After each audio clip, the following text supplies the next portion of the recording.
दोस्तों, जम्मू कश्मीर के पूर्व राज्यपाल और सरकार को लगातार आंखों में खटकने वाले राज्यपाल सत्यपाल मलिक नहीं रहे। किडनी की लंबी बीमारी के बाद अब आज 5 अगस्त को दिल्ली के राम मनोहर लोहिया अस्पताल में उनका निधन हो गया। आपको जानकर हैरानी होगी, जो कई जगहों के राज्यपाल रहे हैं, कई राज्यों के राज्यपाल रहे हैं, चाहे ओडिशा हो, गोवा हो, मेघालय हो, चाहे जम्मू कश्मीर हो, बिहार हो, ऐसे राज्यपाल एक कमरे के घर में रहते थे और उनके ऊपर तमाम तरह के भ्रष्टाचार के आरोप लगे। उसके बाद भी वो ये कहते रहे कि अगर मैं इतना बड़ा आदमी होता, अगर मेरे पास इतने पैसे होते तो मैं सरकारी अस्पताल में इलाज नहीं करा रहा होता। लंबी बीमारी के बाद उनका निधन हो गया, लेकिन उन्होंने अपने निधन से पहले एक ऐसी सच्चाई देश के सामने रखी है जो हर किसी को सुनना चाहिए।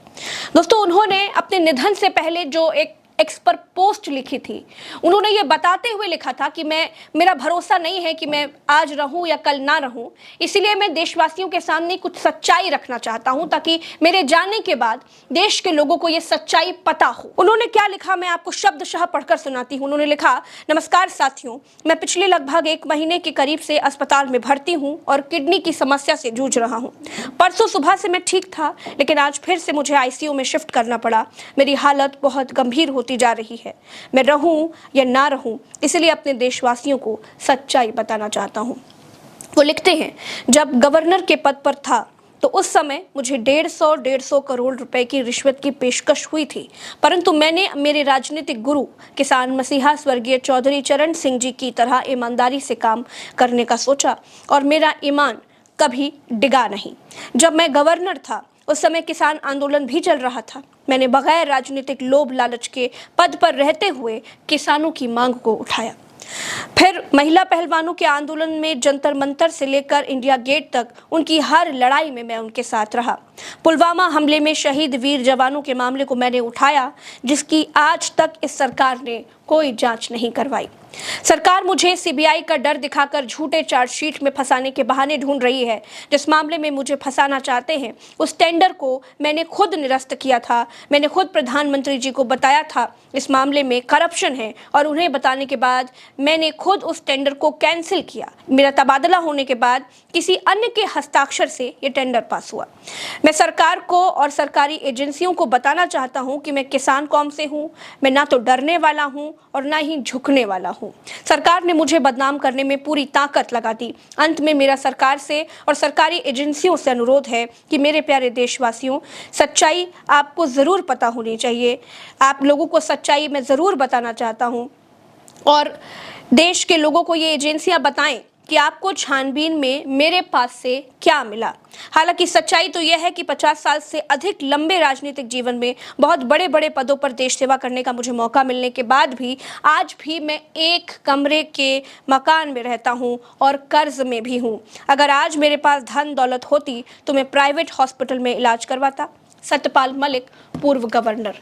दोस्तों, ये संदेश जम्मू कश्मीर के और तमाम राज्यों के पूर्व गवर्नर रहे सत्यपाल मलिक ने देशवासियों के सामने रखी है। ये संदेश है, ये सच्चाई है जो वो चाहते हैं कि देशवासियों को पता चले। उनके जाने के बाद लोग उन्हें भ्रष्टाचारी ना समझें, जिसके आरोप उनके ऊपर लगातार लगते आ रहे हैं। तमाम जांचें उनके ऊपर बिठाई गई, लेकिन क्या निकला ये वो खुद पूछना चाह रहे हैं कि इतनी जांचों के बाद आखिर क्या निकला। दोस्तों, सत्यपाल मलिक तो चले गए, लेकिन वो तमाम सवाल छोड़ गए जो आज भी लोग जानना चाहते हैं कि आखिर जब उन्होंने पुलवामा के बारे में सरकार को बताया, मोदी जी को बताया, तो फिर जांच क्यों नहीं कराई गई। खैर दोस्तों, सत्यपाल मलिक एक ऐसे नेता हैं जिनको हर कोई याद रखेगा। उनकी रीढ़ कभी झुकी नहीं। उन्होंने सरकार से सवाल पूछे और उनके 5 ऐसे अहम बयान जो आज हर किसी को याद है। मैं दोबारा से उनके वो 5 अहम बयान आपके सामने रखती हूँ। दोस्तों, 2 नवंबर 2021 को पुलवामा अटैक के वक्त PM Narendra Modi Corbett national park में अपनी शूटिंग करवा रहे थे।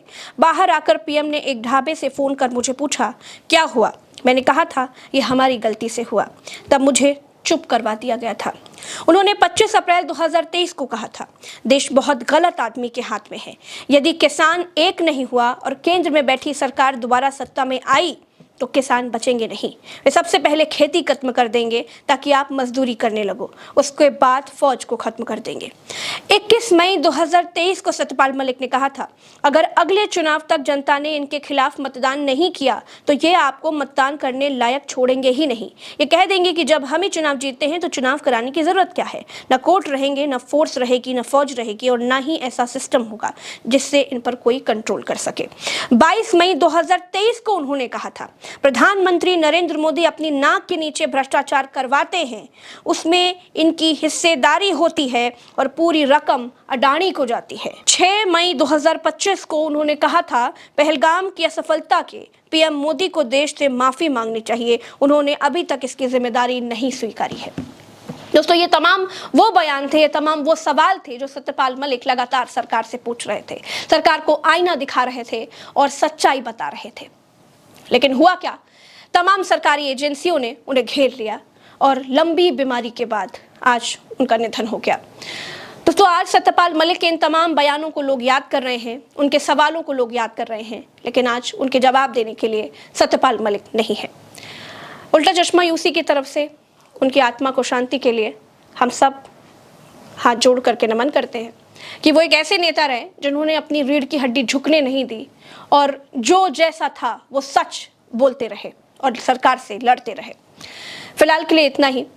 चैनल को सब्सक्राइब कीजिएगा। नमस्कार।